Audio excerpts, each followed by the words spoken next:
Guys, Assalamualaikum warahmatullahi wabarakatuh. Perkenalkan, nama saya Resti Handayani. Saya berasal dari mahasiswa Universitas Eka Sakti dan Fakultas Keguruan Ilmu Pendidikan dari Prodi Pendidikan Ekonomi.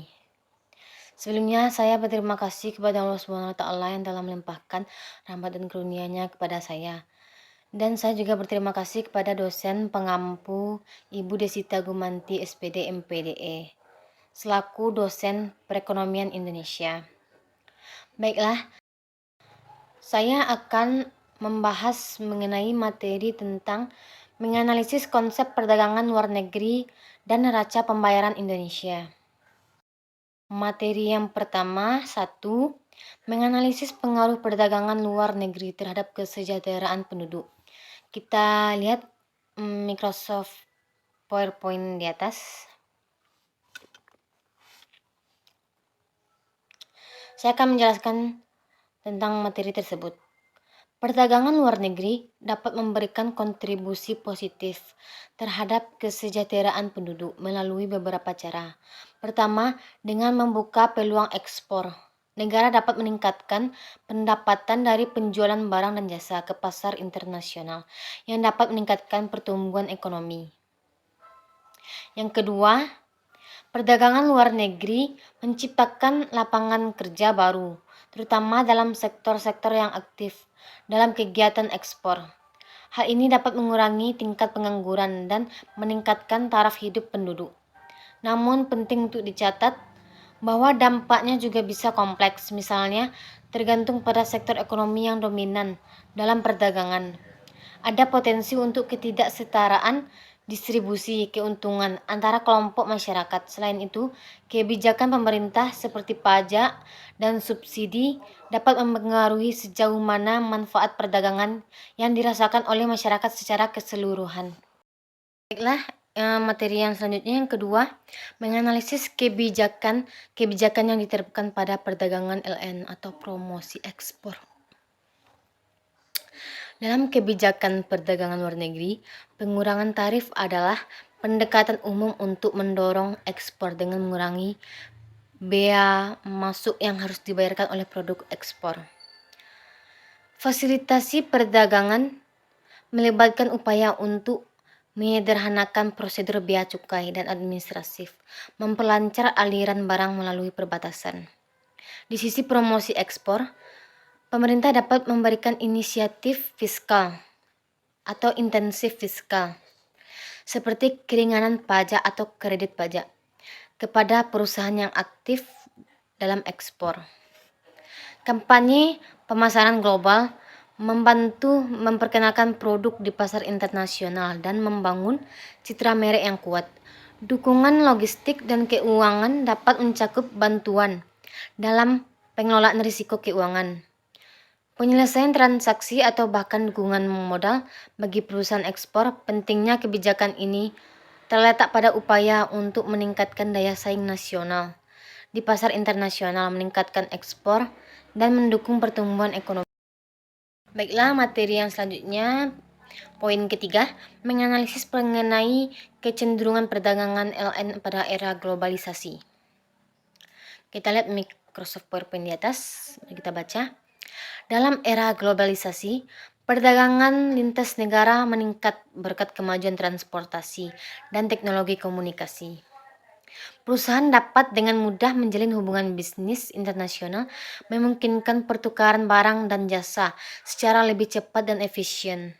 Hal ini dapat memberikan manfaat ekonomi seperti pertumbuhan ekonomi, penciptaan lapangan kerja, dan akses lebih luas terhadap berbagai produk. Namun hal ini juga dapat menimbulkan tantangan. Ketidakseimbangan perdagangan antar negara bisa terjadi memicu masalah ekonomi global. Selain itu, regulasi perdagangan internasional, hak kekayaan intelektual, dan isu lingkungan menjadi fokus perdebatan dalam kerangka globalisasi. Penting untuk mencari keseimbangan agar globalisasi memberikan manfaat yang adil dan berkelanjutan bagi semua pihak. Poin yang keempat, menganalisis mengenai hutang luar negeri dan hubungannya dengan perdagangan LN dan NPI.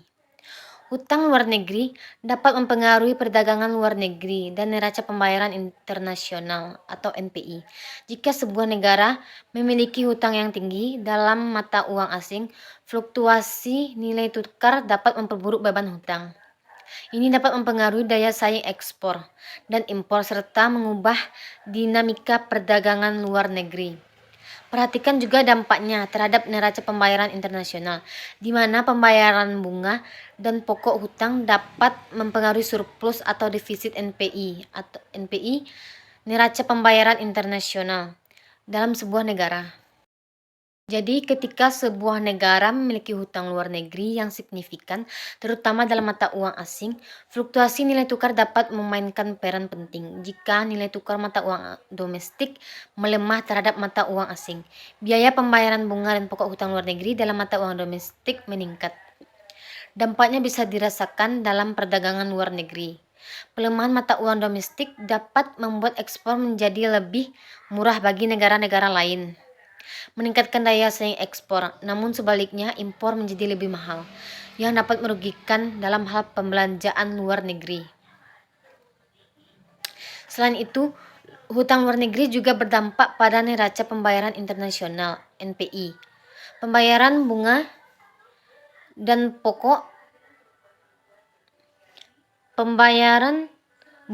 utang menjadi bagian dari transaksi dengan luar negeri, dan jika jumlah pembayaran ini tinggi dapat menyebabkan defisit dalam NPI negara tersebut.